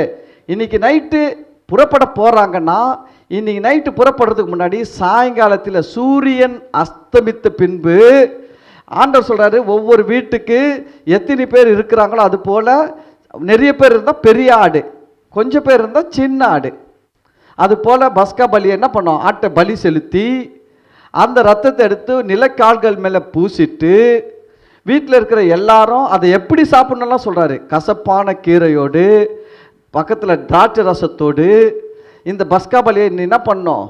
சாப்பிடணும். அதை சுட்டு நெருப்பினால சுட்டு சாப்பிடணும். எப்படி சாப்பிடணுமா? நெருப்பினால் சுட்டு சாப்பிடணும். ஏன் நெருப்பினால் சுட சொல்றது? இதெல்லாம் கடவுளுடைய ஆக்கினை தீர்ப்பு. கடவுளுடைய ஆக்கினை தீர்ப்பு, தேவனுடைய ஆக்கினை தீர்ப்பு உனக்கு கிடையாது, ஆட்டுக்குட்டிக்கு. உனக்கு கிடையாது. நீ சாக வேண்டிய இடத்துல, நீ எகிப்தில் சாக வேண்டிய இடத்துல நீ சாக வேண்டாம். உனக்காக ஆட்டுக்குட்டி மரிக்குது. எங்க மரிக்குது? எகிப்தில் மரிக்குது. நீ எகிப்தில் மரிச்சிருப்ப. இந்த ஆட்டுக்குட்டி மரிக்கிறதுனால நீ தப்பு வைக்கப்படுற, நீ விடுதலையாக்கப்படுகிறாய். பாருங்க, இதை வெளிப்படுத்துவதற்கு தான் தேவன் இந்த பஸ்காவை ஏற்படுத்துகிறார். இந்த பஸ்கால பார்த்தீங்கன்னா என்ன நடக்குது? பஸ்கா ஆட்டுக்குட்டி எகிப்தில் மரிக்கிறது. ஆனால் இந்த ஜனங்கள் அந்த நாளில் விடுதலை ஆகி வர்றாங்க. இந்த ஜனங்கள் எல்லாம் விடுதலையாகி வெளியில் வராங்க. அதுபோல் தாங்க இயேசு சிலுவையில் நமக்காக மரித்ததினால நாம் பாவத்தின் வல்லமையிலிருந்து, பாவத்தின் அதிகாரத்திலிருந்து, அந்தகாரத்திலிருந்து நாம் விடுதலையாக்கப்பட்டு ஒளியில் வருகிறோம். அவங்க எகிப்திலிருந்து வெளியில் வந்தாங்க, நம்ம எங்கே வந்திருக்கிறோம்? இருளிலிருந்து தேவனுடைய ராஜ்யத்துக்கு வந்துட்டோம். இப்போ இங்கே இருக்கிறோம். இது எதற்காடையெல்லாம்? பஸ்கா பலி. இயேசு உலகத்தில் எதற்காக மரிக்கிறார்? மனுஷனை பாவத்திலிருந்து வெளியில் கொண்டு வருகிற ஒரு பஸ்கா பலியாக மரிக்கிறார். அப்போ பஸ்கா பலியிடும்பொழுது சூரியன் மறைந்திருக்க வேண்டும். சூரியன் என்ன பண்ணியிருக்கணும்? மறைந்திருக்கணும். இயேசு சிலுவையில் மரிக்கும் போது சூரியன் ஏன் மறைஞ்சதுன்னா இது ஒரு காரணம். அல்லேலூயா, அல்லேலூயா. இதுலேருந்து இன்னொன்று காரணம் நம்ம புரிஞ்சுக்கலாம். ஏன் சூரியன் மறைந்ததுன்னா, பொதுவாக இந்த உலகத்தில் மக்கள் பாருங்கள், எல்லா கூட்டத்து எல்லா இடத்துலையும் பார்த்தீங்கன்னா மக்கள் சூரியனை கடவுளாக வணங்குறாங்க. சூரியனை நம்ம இந்தியாவில் மட்டும் கிடையாது, உலகம் முழுவதும் நீங்கள் எங்கே போய் பார்த்தாலும் மனுஷர்கள் சூரியனை கடவுளாக வணங்குகிறார்கள். அந்த இடத்துல ஆண்டவர் காட்டுறாரு, சூரியன் கடவுள் இல்லை, சூரியன் கடவுள் இல்லை. அதை மறைச்சிட்டாரு. அதை மறைச்சி சொல்றாரு, நீ வணங்கி கொண்டிருக்கிற சூரியன் கடவுள் இல்லை, நானே தெய்வம், உனக்காக ஜீவனை கொடுக்கிற நானே தெய்வம். நீ அதை புரிந்து கொள்ளணும். ஏன்னா இன்னைக்கு மக்கள் பாருங்க, கடவுளை விட சூரியனை ரொம்ப மதிக்கிறான். ஆராய்ச்சி பண்ணி சொல்கிறான். சூரிய வெளிச்சத்தில் இந்த சக்தி இருக்குது, இந்த விட்டமின் இருக்குது, அந்த விட்டமின் இருக்குது. சூரியன் அவ்வளோ பவர், இவ்வளோ பவர். சூரியன் வர்றதுனால்தான் உலகத்தில் எல்லாமே வளருது, கொள்ளுது. எல்லாம் உண்மைதான். ஆனால் சூரியன் கடவுள் கிடையாது. சூரியன் தேவனுடைய படைப்பு. அந்த சூரியனை படைத்த ஒரு தெய்வம் இருக்கிறார். அவருக்கு முன்னாடி அது நிற்க முடியாது. இவருக்கு முன்னாடி அது என்ன பண்ண முடியாது? நிற்க முடியாதா? இந்த சூரியன் தருகிற வெளிச்சத்தை விட ஆண்டவராகிய இயேசு கிறிஸ்து தருகிற வெளிச்சமே மனுஷனுக்கு விலையேற பெற்றது. ஆமென். சூரியனால் வருகிற நன்மையை விட ஆண்டவராகிய இயேசு கிறிஸ்து மூலமாய் வருகிற நன்மைகள் தான் மனுஷனுக்கு விலையேற பெற்றது. ஆனால் மனுஷங்க பாருங்க, சூரியனை பிடிச்சின்னு தொங்கின்னு இருக்கிறான். சூரிய பகவான், சூரிய பகவான், சூரிய பகவான். நான் சொல்கிறேன், சூரிய பகவான் ஒருங்க, சூரிய பகவானை விட பெரிய பகவான், சூரியனை உண்டாக்குன பகவான் ஒருத்தர் இருக்கிறாரு. அவரை நினைக்க கற்றுக்கொள்ளுங்கள். அல்லேலூயா. சரி, வெளிப்படுத்தின விசேஷத்தில் போவோம். 21வது அதிகாரம் 23வது வசனம். அதாவது பரலோகத்தை குறித்து இங்கு விவரிக்குகிறது. பரலோகம், தேவன் உண்டாக்குற நகரம் எப்படி இருக்குது அப்படின்னு பேசும்பொழுது அங்கே சொல்லப்படுது பாருங்க. வெளிப்படுத்தின விசேஷம் 21வது அதிகாரம் 23வது வசனம். நகரத்திற்கு வெளிச்சம் கொடுக்க சூரியனும் சந்திரனும் அதற்கு வேண்டுவது இல்லை. பரலோகத்துக்கு சூரியனும் தேவையில்லைன்றாரு, சந்திரன் நிலாவும் தேவையில்லை. ஏன் சூரியன் தேவையில்லை, சந்திரன் தேவையில்லை? ஏன்னா தேவனுடைய மகிமையே அதை பிரகாசிப்பித்தது. ஆட்டுக்குட்டியானவரே அதற்கு விளக்கு. அல்லேலூயா. பரலோகத்தில் யார் விளக்கா இருக்கிறாரு, யார் வெளிச்சமா இருக்கிறாரு? ஆட்டுக்குட்டியானவர், ஆண்டவராகிய இயேசு கிறிஸ்து. நமக்கு ரெண்டாவது தேவன் ஒரு காரியத்தை சொல்ல விரும்புறது என்னன்னா, தேவன் சிருஷ்டித்ததை வணங்கி கொண்டு நீங்க அதில் நல்லா வாழ முடியாது. அது உங்களுக்கு பெரிய ஆசீர்வாதத்தை உண்டாக்காது, பெரிய விடுதலை தராது. தேவன் சிருஷ்டித்த சிருஷ்டிப்புகள் நல்லதுக்காக தான் உண்டாக்குனாரு. மரத்தை நல்லதுக்கு தான் உண்டாக்குனாரு, சூரியனை நல்லதுக்கு தான் உண்டாக்குனாரு, நட்சத்திரங்களை நல்லதுக்கு தான் உண்டாக்கி வச்சிருக்கிறாரு, சந்திரனை நல்லதுக்கு தான் உண்டாக்கி இருக்கிறாரு. புரியுதுங்களா? மலைகளை, தண்ணீரை எல்லாவற்றையும் நல்லதுக்காக தான் உண்டாக்கி வச்சிருக்கிறாரு. ஆனால் அது உங்களுக்கு தெய்வமாக கூடாது. இன்னைக்கு இந்த உலக மக்களை பிசாசு திசை திருப்பி விட்டுட்டான். உண்டாக்குனரை மட்டும் விட்டுட்டான். உண்டாக்குறது எல்லாத்தையும் பிடிச்சிக்கினான். உண்டாக்குனரை மட்டும், சிருஷ்டிகரை விட்டு விட்டான், சிருஷ்டியை பிடித்து கொண்டான். ரோமர்ல நீங்க படிச்சீங்கன்னா 2வது அதிகாரத்தில் 1 அதிகாரத்திலாம் படிச்சீங்கன்னா சொல்லுது, அவர்கள் சிருஷ்டிகரை தொழுது சேவியாமல் சிருஷ்டியை தொழுது சேவித்தபடினால பலவிதமான சாபங்கள் அவர்கள் வாழ்க்கையில வந்தது. ஏன் மனுஷ வாழ்க்கையில சாபம் வருது? ஏன் மனுஷ வாழ்க்கையில அழிவு வருது? ஏன் மனுஷ வாழ்க்கையில நாச மோசங்கள் வருது? ஏன் வருது? அவர்கள் சிருஷ்டிகரை விட்டு விட்டார்கள், சிருஷ்டியை வணங்கி கொண்டிருக்கிறாங்க. சிருஷ்டிகர்னா யாரு? உண்டாக்குனவர். சிருஷ்டினா என்ன? உண்டாக்கப்பட்டது. ஏன கடவுளால் உண்டாக்கப்பட்ட ஒரு மிருகம். இன்னைக்கு மனுஷன் கடவுளை விட்டுட்டான், யானையை வணங்கி இருக்கிறான். எல்லாத்தையும் கடவுள் உண்டாக்குன எல்லாத்தையும் வணங்கி கொண்டிருக்கிறான். ஆனால் கடவுளை விட்டு விட்டான். இதுதான் மனுஷ வாழ்க்கையில. ஏன் இன்னைக்கு மனுஷன் நல்லா இல்லை, இந்த உலகம் ஏன் நல்லா இல்லை? எல்லாம் கேட்குற ஒரு கேள்வி. உங்கள் இயேசுநாதர் அன்புள்ளவராக இருந்தால், உங்கள் இயேசுநாதர் நல்லவராக இருந்தால், உங்கள் இயேசுநாதர் ரட்சிக்கிறவராக இருந்தால், ஏன் உலகத்திலே அங்கே விபத்து, இங்கே ஆபத்து, அங்கே சேதாரம், இங்கே பூமி அதிர்ச்சி, இங்கே வெள்ளம் எல்லாம் நடக்கிறது? இயேசு ஏன் காப்பாற்றவில்லை?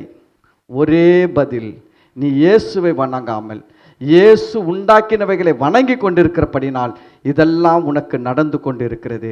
நீ இது எல்லாவற்றையும் தூக்கிவிட்டு இயேசு ஒருவரை உண்மையாய் வணங்கிப்பார், இந்த உலகமே நல்லா இருக்கும். இந்த உலகத்தில் ஒரு தீர்மானம் எடுத்து பாருங்க. ஒருத்தன் கூட யானையை வணங்கக்கூடாது, பூனையை வணங்கக்கூடாது, எலி வணங்கக்கூடாது, குரங்க வணங்கக்கூடாது, எதையும் வணங்கக்கூடாதுயா. சூரியனை வந்துட்டா வணங்கக்கூடாது, சந்திரனை வணங்கக்கூடாது, நட்சத்திரத்தை வணங்கக்கூடாது, எந்த மரத்தையும் வணங்கக்கூடாது, எந்த கல்லையும் வணங்கக்கூடாது. உண்டாக்கப்படும் இதையெல்லாம் உண்டாக்கின ஒரு தெய்வம் இருக்கிறார், அவரை மட்டும் வணங்குவோன்னு சொல்லி இந்த உலகமே அவருக்கு நேராக கையெடுத்து பார்க்கட்டும். நான் சொல்றேன், இந்த உலகம் ஒரே நாளிலே சொர்க்கமாக மாறிவிடும். அல்லேலூயா. ஒரே நாளில சொர்க்கமாக மாறிவிடும். இந்த உலகத்தை சொர்க்கமாக மாற்ற அவர் வல்லவராய் இருக்கிறார். ஆனா இவன் எல்லாத்தையும் பண்ணிக்கின்னு கேள்வி யார்கிட்ட கேக்குது? என்கிட்ட ஒருத்தர் வந்தாரு, இந்த மீட்டிங் போயிருந்தேன். இந்த பெந்தகோஸ்த பாஸ்டர்களே சரியில்லை. சரி, நானும் பெந்தகோஸ்த பாஸ்டர் தான். சரி சொல்லுங்க, என்னதான் சொல்ல வர்றார் கேட்போம். அவர் சொல்றார், அந்த காலத்தில் வந்த மிஷினரிகள், அந்த காலத்தில் இருந்த மிஷினரிகள் பள்ளிக்கூடம் கட்டினார்கள், ஹாஸ்பிட்டல் கட்டினார்கள், படிப்பு சொல்லி கொடுத்தார்கள், அது செஞ்சாங்க இது செஞ்சாங்க, மக்களுக்கு நிறைய நன்மைகள்லாம் செஞ்சாங்க. இந்த காலத்தில் இருக்கிற பெந்தகோஸ்த பாஸ்டருக்கு எவனாவது பள்ளிக்கூடம் கட்டுறானா, எவனாவது ஹாஸ்பிட்டல் கட்டுறானா, எவனாவது இதை செய்யறானா அதை செய்யறானா?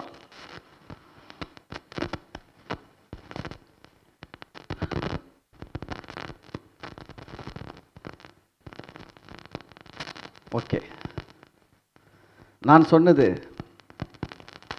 அந்த காலத்தில் சுவிசேஷம் சொல்ல வந்தாங்க. அந்த காலத்தில் சுவிசேஷம் சொல்ல வந்தாங்க.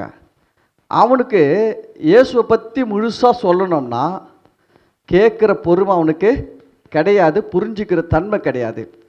இப்போ இவனுக்கு சுவிசேஷம் சொல்லணும்னா பைபிளை படிக்க வைக்கணும். பைபிளை படிக்க வைக்கணும்னு இவனுக்கு படிப்பே கிடையாது. அந்த காலத்தில் படித்தவங்களாம் யார் படித்தாங்க?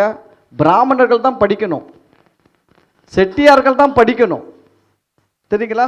முதலியார்கள் தான் படிக்கணும். இப்படி ஒரு சில ஜாதி மக்கள் தான் படிக்க முடியும். தாழ்த்தப்பட்டவர்கள் படிக்க முடியாது. எஸ்சி எஸ்டி எம்பிசி இது மாதிரிலாம் இருக்க ரொம்ப ஒரு மாதிரி இருக்கிறவங்களாம் படிக்கவே முடியாது. ஒரு மாதிரி இருக்கிறவங்களாம் என்ன பண்ண முடியாது, படிக்க முடியாது. இப்போ இவங்களுக்கு சுவிசேஷம் சொல்லணும்னா இவங்களுக்கு படிப்பு தேவை.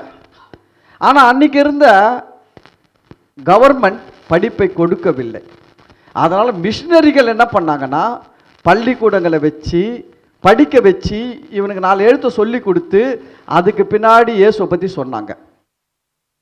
அன்னைக்கு வந்து மிஷினரிகளுக்கு வந்து இறங்கும் போது எல்லாம் கோமணம் கட்டின்னு இருந்தான், சாப்பிட்றதுக்கே வழி கிடையாது, அப்படி இருந்தான். அதனால இவனுக்கு சூப்பு சோப்பை கொடுத்துட்டு சுவிசேஷம் சொன்னாங்க.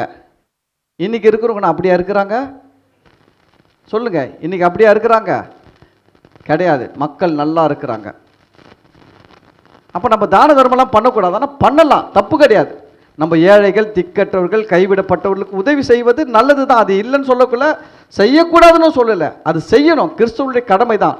ஆனால் நான் கேட்டேன், நான் ஏன் பள்ளிக்கூடம் கட்டணும்?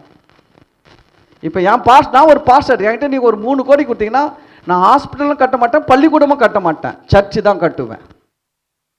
நான் ஏன் கட்ட மாட்டேன்னா நான் ஒரு ரீசன் சொல்கிறேன் கேளுங்க. ஜிஎஸ்டி யார் வாங்குறது? நான் வாங்குறேன்னா கவர்மெண்ட் வாங்குதா? நீங்கள் வாங்குற தீப்பெட்டியிலேருந்து, அரிசியிலேருந்து, பருப்புலேருந்து, எண்ணெயிலேருந்து, பெட்ரோல்லேருந்து, வாங்குற பைக்கிலேருந்து, கார்லேருந்து, ஒவ்வொரு செல்ஃபோன் வாங்குற செல்ஃபோன்லேருந்து 18% ஜிஎஸ்டி கவர்மெண்ட்டு வாங்குறான். அவன் தான் என் ஸ்கூல் கட்டணும், அவன் தான் ஹாஸ்பிட்டல் கட்டணும். நான் ஜிஎஸ்டி வாங்க, என்கிட்ட கொடு ஜிஎஸ்டியை, நான் கட்டுறேன். என்கிட்ட கொடுத்து பாரு ஜிஎஸ்டி எல்லாம். கண்ணை இந்த துரப்பாக்கம் இந்த சைடில் இருக்கிற ஜிஎஸ்டி எல்லாம் எனக்கு கொடு, நான் இந்த சைடில் நல்லா ஸ்கூல் கட்டி விட்றேன், காலேஜ் கட்டுறேன், ஹாஸ்பிட்டல் கட்டுறேன்.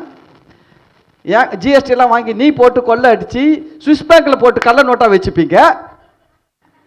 இங்கே நாங்கள் வந்து மக்கள்கிட்ட வாங்குற துட்டை மக்கள் ஆராதனை செய்யறதுக்கு நல்ல ஆராதனை செல்ல கட்டுறதை விட்டுட்டு நான் எதுக்கு ஹாஸ்பிட்டல் கட்டணும், நான் எதுக்கு ஸ்கூலை கட்டணும்?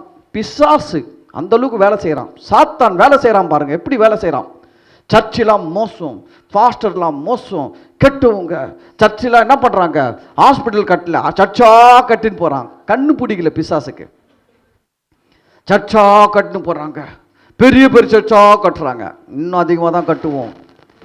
என்னை விட்டா கிரவுண்டே வாங்கி, ஐபிஎல் கிரவுண்டே வாங்கி நடுவில் ஸ்டேஜை போட்டு சுற்றி ஜனங்களை உட்கார வச்சுருவேன். அல்லேலூயா. நாள் வரும், நம்ம வாங்கி இடம் வாங்கி கட்டலாம், கவலைப்படாதீங்க. நல்ல பெரிய கிரவுண்டாக வாங்கி சென்டரில் ரவுண்டாக ஸ்டேஜ் போட்டுட்டு சுற்றி எப்படி ஐபிஎல் நடக்குது அது மாதிரி அப்படியே வருஷம் அழகாக உட்கார வச்சிடலாம். நைட் ப்ரேயர்லாம் நடத்தலாம். எல்லாம் மேட்ச் பார்க்குறவங்களா எங்கே இருக்கிறவங்களா இருந்து என்ன பார்க்கட்டும், நைட் ப்ரேயர் பார்க்கட்டும். அல்லேலூயா. அப்போ பாருங்க, நம்ம வந்து ஆண்டவர் தான் செய்யணும். இன்னொன்று நான் சொன்னேன், நான் ஹாஸ்பிட்டல் கட்ட மாட்டேன், நான் இதெல்லாம் கட்ட மாட்டேன். ஏன்னா ஒன்று அது கவர்மெண்ட்டுடைய வேலை. அது யாருடைய வேலை? கவர்மெண்ட் வேலை. ஒன்று தெரியுங்களா, நான் ஒரு ஹாஸ்பிட்டல் கட்டணும்னா கவர்மெண்ட்டுக்கிட்ட போய் பெர்மிஷன் வாங்கணும். நான் ஒரு காலேஜ் கட்டணும்னா பெர்மிஷன் வாங்கணும். பாருங்கள், எத்தனை பேர் சிவாஜின்ற படம் பார்த்தீங்கன்னு தெரியல. நான் பார்த்தேன் அந்த படத்தை. நான் ஒரு இக்கட்டான சூழ்நிலையில் பார்த்தேன். அந்த படம் எப்படி பார்த்தேன்னு சொன்னால் ரொம்ப திணறிடுவீங்க. திண்டிவனத்தில், இப்போ இல்லை, எப்போ இதெல்லாம் ரொம்ப நாளைக்கு முன்னாடி, திண்டிவனத்தில் போயிட்டு 10 நாள் மீட்டிங்கு. எங்களுக்கு 10 நாள் மீட்டிங். என்ன மீட்டிங்னா டெலிவரன்ஸ் மீட்டிங். என்ன மீட்டிங்கு? விடுதலை ஊழியம். எங்களுக்கு அப்போலாம் தெரியாது, சத்தியம்லாம் தெரியாது. சத்தியம் தெரியாதனால நாங்கள் போயிட்டு உக்காந்தோன்னு சொல்லுவாங்க, உங்கள் பரம்பரையில் யார் யாரெல்லாம் தவறு செஞ்சாங்கன்றதெல்லாம் நீங்கள் என்ன பண்ணணும், கண்ணு மூடி யோசிக்கணும். தாத்தாவே ஞாபகம் வரல, தாத்தா என்ன செஞ்சார்னு எப்படி ஞாபகம் வரும்? அவங்க சொல்கிறாங்க, உங்கள் அப்பா செஞ்சதெல்லாம் யோசிச்சு கர்த்தர்கிட்ட அறிக்கை பண்ணு. உங்கள் அம்மா செஞ்ச பாவத்தெல்லாம் நீ அறிக்கை பண்ணு. உன் தாத்தா செஞ்ச பாவத்தெல்லாம் அறிக்கை பண்ணு. பாட்டி செஞ்ச பாவத்தெல்லாம் அறிக்கை பண்ணு. நாங்கள் கேட்டோம், சரிங்க, எங்களுக்கு தெரிஞ்ச வரைக்கும், நாங்கள் கேள்விப்பட்ட வரைக்கும் பண்ணுறோம். தெரியாதது அதுக்கும் இருக்குது. ஆண்டவரே, எங்களுக்கு தெரியாத இருக்கிற காரியங்களை கூட நாங்கள் அறிக்கை செய்து மன்னிப்பு கேட்டு அழுகிறோம். அழுதோம். விடலைங்க, 10 நாள் எங்களை விடல. உட்கார வச்சு வாந்தி எடுக்கணும். நீ வாந்தி எடுத்தால் தான் டெலிவரன்ஸ், வாந்தி எடுக்கலைன்னா உனக்கு டெலிவரி ஆகலை அப்படின்னு சொல்லி உட்கார வச்சு வாந்தியே வரல. அவங்க ஐடியா கொடுத்தாங்க, வாந்தி வரத்துக்கு ஐடியா கொடுத்தாங்க. வாயை திறந்து கொட்டாவி விடணும். இதெல்லாம் செஞ்சுட்டாங்க வந்துக்கிறேன் நான் இந்த சத்தியத்தை போதிக்கிறேன். இயேசு சொன்னார், நீங்கள் இந்த வார்த்தைகளை கேட்கும் பொழுதே சுத்தமாக இருக்கிறீர்கள். ஆண்டுடைய வார்த்தையை கேட்குறீங்களே, இந்த வசனங்களை கேட்கும் போதே நீங்களாம் சுத்தமாயிட்டீங்க. எங்களுக்கு இதெல்லாம் தெரியாமல் 10 நாள் போய் அங்கே ஹான்னு சொல்லி அப்புறம் ஒவ்வொருத்தருக்கா வாந்தி வந்து எல்லார் கையிலும் கவர் வேற கொடுத்துருப்பாங்க. முன்னாடியே கொடுத்துருவாங்க. உள்ளே போகும்போதே கவரோடு தான் அனுப்புவாங்க. அந்த கவரே எதுக்கு தான்? வாந்தி வந்தால் பிடிக்கிறதுக்கு தான். அவங்கவுங்க வர்ற வாந்தி அவங்கவுங்க பிடிச்சிக்கணும். அதனால் கவரை வச்சுன்னு உக்காந்துக்கின்னு வாந்தியெல்லாம் எடுத்துகிட்டு 10 நாளில் டெலிவரி பண்ணிவிட்டு முடிஞ்சிடுச்சு கூட்டம். சாயங்காலம் திண்டிவனத்துலேருந்து சென்னை வரத்துக்கு பஸ் ஏறினேன். நாங்கள்லாம் எல்லாரும் ஒரு குரூப்பாக பஸ் ஏறினோம். ஒரு ஏசி பஸ்ஸு ஏறி உள்ளே உக்காந்தா படம் டாட்டு போட்டான். சோத்திர ஆண்டவரே, உலகம் இச்சை மோசமானது, இதெல்லாம் வரவே கூடாது, கிட்ட வரக்கூடாது சொல்லிட்டு கண்ணை மூடிக்கணும். சோத்திரம் ஓ ரப்பா ரக்க மண்ண தூர் ரப்பா கப்பா லக்கா ஷே ஹம் ரேக்கா, அது வரக்கூடாது, கட்டுற சொல்லியிருக்கிற. அங்கே படம் ஸ்டார்ட் ஆயிடுச்சு. கண்ணை மூட முடிஞ்ச என்னால, காதை மூட முடியல. கண்ணை தான் மூட முடிஞ்சுது, காதை மூட முடியல. டைலாக்லாம் கேட்குது. டைலாக்லாம் சூப்பராகுதாடா. டைலாக்லாம் எப்படிக்குது? சூப்பராகுது, நல்லாக்குது. ஆனால் படத்தை பார்க்கல, கண்டி மூடிக்கல. ரொம்ப நேரம் ஃபைட்டிங்கு. பார்க்கக்கூடாது. டைலாக்லாம் சூப்பராக வருது. யாரோ ஒருத்தர் நல்லது செய்ய நினைக்கிறான், அவனுக்கு பல பிரச்சனைகள் உருவாகுதுன்னு மட்டும் டைலாக்காக வந்துருக்குது. அதெல்லாம் சரி, கொஞ்ச நேரம் பார்த்துக்கலாம், தப்பு கிடையாது. அப்புறம் கண்ணு மூடிக்கலாம்னு சொல்லிட்டு கொஞ்சம் பார்த்துக்கிறது. திருப்பி கண்ண மூடி மன்னிச்சிருக்க ஆண்டவரே. திருப்பி கொஞ்சம் பார்த்துக்கிட்டு, ஆண்டவரே மன்னிச்சிருக்க ஆண்டவரே. அப்புறம் என்ன ஆயிடுச்சு, கண்ணு நல்லா போய் லாக் ஆயிட்டா. அந்த படத்துடைய ஸ்டோரியே என்னன்னா, ஒரு மனுஷன் வெளிநாட்டிலேருந்து இங்கே வந்து நல்லா காலேஜ் கட்டி ஊரெல்லாம் நல்லா ஆக்கி நல்லா வைக்கணும்னு நினைக்கிறான். ஆனால் அப்படி நினைக்கிறவனுக்கு இங்கே இருக்கிற அரசியல்வாதி என்ன பண்ணுறான்? பிரச்சனை பண்ணி லஞ்சம் வாங்குறாங்க. லஞ்சம் கொடுத்தா தான் நீ செய்ய முடியும் அப்படின்னு சொல்லிட்டு பிரச்சனை பண்ணான். அவன் யோசிச்சு பாருங்க, அவன் வந்து எங்கேயோ போய் ஊரில் சம்பாரிச்சு, வெளிநாட்டில் போய் கஷ்டப்பட்டு சம்பாரிச்சு எடுத்துன்னு வந்து மக்களுக்கு நல்லது செய்யணும்னு நினச்சா கூட இங்கே இருக்கிறவன் என்ன பண்ணுறான்? லஞ்சம் வாங்குறாங்க. லஞ்சம் கொடுக்கலன்றதுக்காகவே செய்ய விடாதபடி தடுக்கிறான், பிரச்சனை பண்ணுறான். எதுக்கு சொல்ல வந்தேன்னா, நான் நாளைக்கு ஒரு காலேஜ் கட்டணுன்னா எனக்கும் அந்த சந்திப்புலாம் இருக்குது, சும்மா கிடையாது. யோசிச்சு பாருங்க, ஒரு ஹாஸ்பிட்டல் கட்டணும்னா சும்மா விட்டுருவானா? இவனுக்கு லஞ்சம் மூட்டை மூட்டையாக கொடுத்து நான் ஹாஸ்பிட்டலில் கட்டி காலேஜ் கட்டி என்ன நடக்கும்? 70 வருஷம் வாழ போகிற இந்த சரீரத்துக்கு தான் நான் உதவி செய்ய முடியுமா ஒழிய உள்ளே இருக்கிற அழிவில்லாத ஆத்மாவுக்கு என்னால் ஒன்றுமே செய்ய முடியாது. ஆனால் சபை பெரிதாக இருந்தால் நான் 1000 பேர்ல 2000 பேருக்கு சத்தியத்தை போதிக்கும் போது அவனுடைய ஆத்மா வாழும். வசனம் சொல்லுகிறது, பிரியமானவனே உன் ஆத்மா வாழ்கிறது போல நீ எல்லாவற்றிலும் வாழ்ந்து சுகமாக இருக்கும்படி வேண்டுகிறேன். கவனிங்க, சத்தியம் ஒரு மனுஷனுக்குள்ள போகும்போது அவன் ஆவி ஆத்மா வாழ்வடையும் போது நான் சொல்றேன் இந்த சரீரத்தில் வாழ்வு தானாக வரும். அல்லேலூயா. உங்கள் ஆவி ஆத்மாவில வாழ்வு வந்தால் உங்கள் சரீரத்தில் வாழ்வு வருவது நிச்சயம். இந்த ஆவி ஆத்மாவுக்கு வாழ்வ ஹாஸ்பிட்டல் கொடுக்காது. ஆவி ஆத்மாவுக்கு வாழ்வ யூனிவர்சிட்டி கொடுக்காது. ஆவி ஆத்மாவுக்கு வாழ்வ ஸ்கூல் கொடுக்காது. சபையில பேசப்படுகிற சத்தியம் தான் கொடுக்கும். என்கிட்ட இருந்தா இன்னும் 2 ஏசி போட்டு நல்லா உட்கார வச்சு சத்தியத்தை போதிப்பேன். என்ன சொல்றீங்க? எதுங்க முக்கியம்? ஹாஸ்பிட்டலா சர்ச்சா? யூனிவர்சிட்டியா சர்ச்சா? ஸ்கூலா சர்ச்சா? நீங்க தெளிவா இருக்கணும். ஏன்னா என்ன கேட்டவன் உங்களையும் கேட்பான். அதெல்லாம் ஒரு ஆவி. உங்க பாஸ்டர் என்ன பண்றாரு?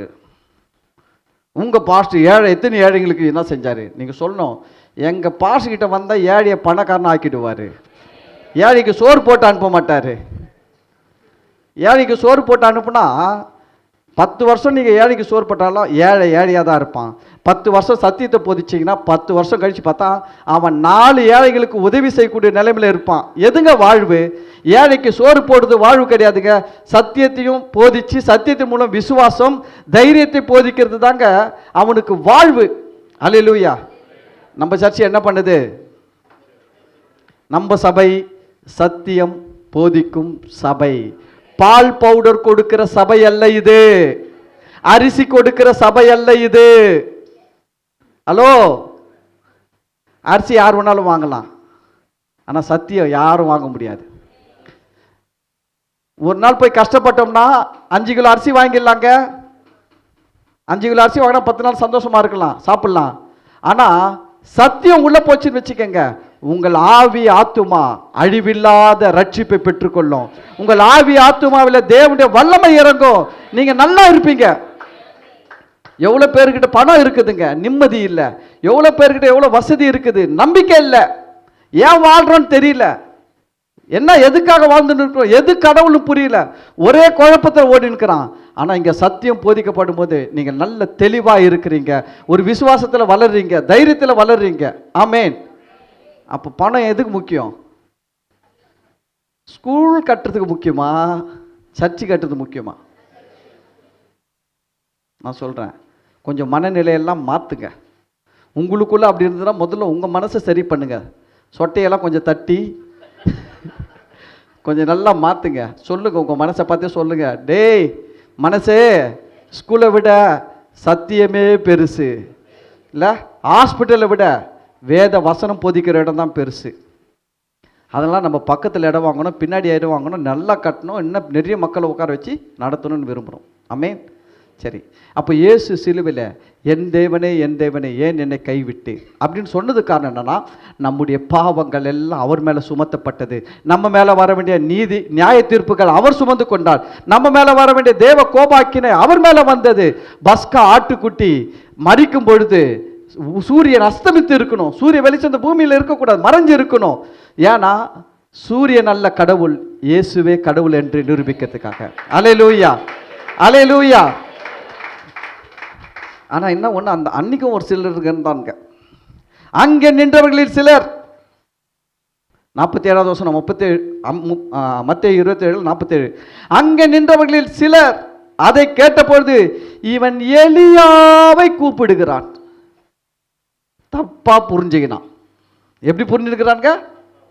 இயேசு என்ன செஞ்சாரு, எதுக்காக கத்துனாருன்றதையே புரியாம தப்பா புரிஞ்சுக்கின ஒரு கூட்டம் அன்னைக்கும் இருந்துச்சு, இன்னைக்கும் இருக்கும், நாளைக்கும் இருக்கும். அந்த கூட்டத்தை பத்தி நம்மளுக்கு கவலை இல்லை. உங்க இயேசு சிலுவையில் தொங்குனாரு, பிதா அவரை கைவிட்டாராம, உன்னையும் கைவிட்டுருவாராம. நீ எலியா வருவார்னு சொன்ன கூட்டம், நீ அப்படிதான் சொல்லின்னு இருப்ப. பொறு, எலியா வருவானா என்று பார்ப்போம். எலியாவை கூப்பிடுகிறான்னு சொன்ன கூட்டம் உனக்கு புரியாது. அவர் என்ன சொல்றாருனே உனக்கு புரியாது. நீ பக்கத்தில் இருந்தாலும் புரியாது உனக்கு. நீ அந்த கூட்டத்தை சேர்ந்தவன். அவர் எதுக்காக சிலுவையில் கத்துனார்னா இதுக்காக தான். ஆமென். இந்த நாளில் ஒரு காரியத்தை புரிஞ்சுக்கங்க.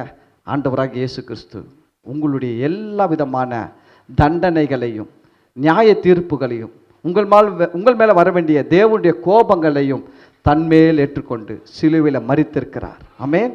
அவர் பஸ்காவாக உங்களுக்காக மரித்திருக்கிறார். ஆமென். ஓகே, கர்த்தர் உங்களை ஆசீர்வதிப்பார். நாம் எல்லாரும் எழுந்து நிற்போம்.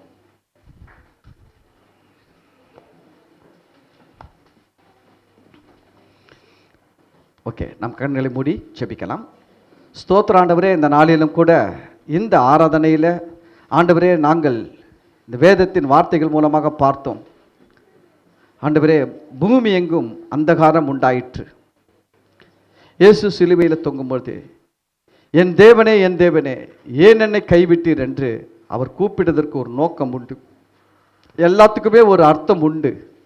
ஆண்டவரே, எங்கள் மேலே வர வேண்டிய தண்டனைகள், எங்கள் மேலே வர வேண்டிய தேவனுடைய கோபங்கள், எங்கள் மேலே வர வேண்டிய நியாய தீர்ப்புகள் இயேசு மீது சுமத்தப்பட்டு விட்டது. நாங்கள் அந்த காலத்திலிருந்து நாங்கள் வெளிச்சத்துக்கு வந்து விட்டோம். ஆண்டவரே, எங்களுக்காக பஸ்காவாக இயேசு சிலுவையில் மரித்து இருக்கிறார்.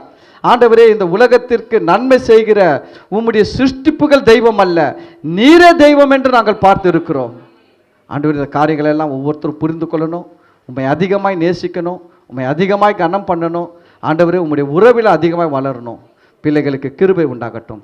விசேஷமாக இந்த ஆராதனை வந்து கலந்து கொண்டிருக்கிற ஒவ்வொரு பிள்ளைகளையும் இயேசுவின் நாமத்தினாலே ஆசீர்வதிக்கிறேன் ஆண்டவரே.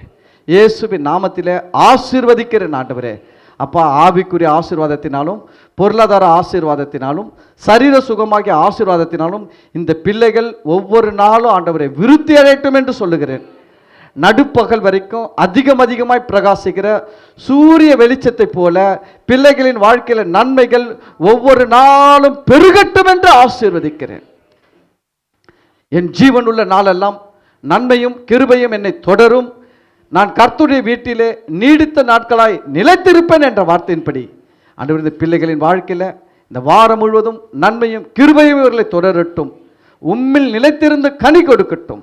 நீர் மகிமைப்படுங்க ஆண்டவரே. இந்த இடத்துல இருக்கிறவங்களுக்காக செபிக்கிறேன் ஆண்டவரே. பலவீனத்தோடு யாருன்னா இருந்தாங்கன்னா ஆண்டவரே, இந்த செய்தியை கேட்கிறவங்க நேரில் ஆன்லைனில் இருக்கிறவங்க பலவீனத்தோடு இருக்கிறவங்களுக்காக சொல்கிறேன். இயேசுவின் நாமத்தில் ஜெபிக்கிறேன். எல்லா விதமான பலவீனத்தை உண்டாக்குகிற ஆவிகளை, பலவீனங்களை இயேசுவின் நாமத்தில் கட்டளையிடுகிறேன். சரீரத்தை விட்டு வெளியே புறப்பட்டு போய் இயேசுவின் நாமத்தில் சுகம் உண்டாகட்டும் என்று சொல்லுகிறேன். இருள் நீங்கட்டும், வெளிச்சம் உண்டாகட்டும் என்று சொல்லுகிறேன். இவர்கள் அந்த காலத்திலிருந்து ஆச்சரியமான ஒளி நிறத்தில் வந்திருக்கிறார்கள் என்று டிக்ளேர் பண்ற இயேசுவின் நாமத்தில் எல்லா தரித்திரங்கள் மறையட்டும். கர்த்தருடைய ஆசீர்வாதம் உண்டாகட்டும். ஆண்டவரே, சமாதானம் உண்டாகட்டும், நன்மைகள் உண்டாகட்டும். இந்த நாளில் வந்து கலந்து கொண்ட ஒவ்வொரு பிள்ளைகளையும் கர்த்தர் ஆசீர்வதிப்பாராக. அப்போ அவங்க கருத்தில் ஒப்புக் கொடுக்கிறோம். இந்த ஆராதனையின் மூலம் வருகிற துதிகன மகிமை மாட்சிமைகளை உமக்கு செலுத்துகிறோம். ஆண்டவராக இயேசு கிறிஸ்து நாமத்தில் ஜெபிக்கிறோம், நன்றி செலுத்துகிறோம் நல்ல பிதாவே, ஆமென். என் ஆத்துமாவே கர்த்தரை ஸ்தோத்திரி, என் முழுவலுமே அவர் பரிசுத்த நாமத்தை ஸ்தோத்திரி. என் ஆத்துமாவே கர்த்தரை ஸ்தோத்திரி, கர்த்தர் செய்த சகல உபகாரங்களை மறவாதே, ஆமென். பிதாவாகிய தேவனுடைய அன்பும் கர்த்தராகிய இயேசு கிறிஸ்துவின் கிருபையும் பரிசுத்த ஆவியினுடைய அந்யோன்யமும் ஐக்கியமும் ஆசீர்வாதமும் வழிநடத்துதலும் இப்பொழுதும் ஆண்டவராகிய இயேசு கிறிஸ்துவின் வருகை வரையிலும் நம் அனைவரோடும் கூட இருப்பதாக, ஆமென். அல்லேலூயா, அல்லேலூயா, அல்லேலூயா. கர்த்தர் உங்களை எல்லாரையும் ஆசீர்வதிப்பார். காட்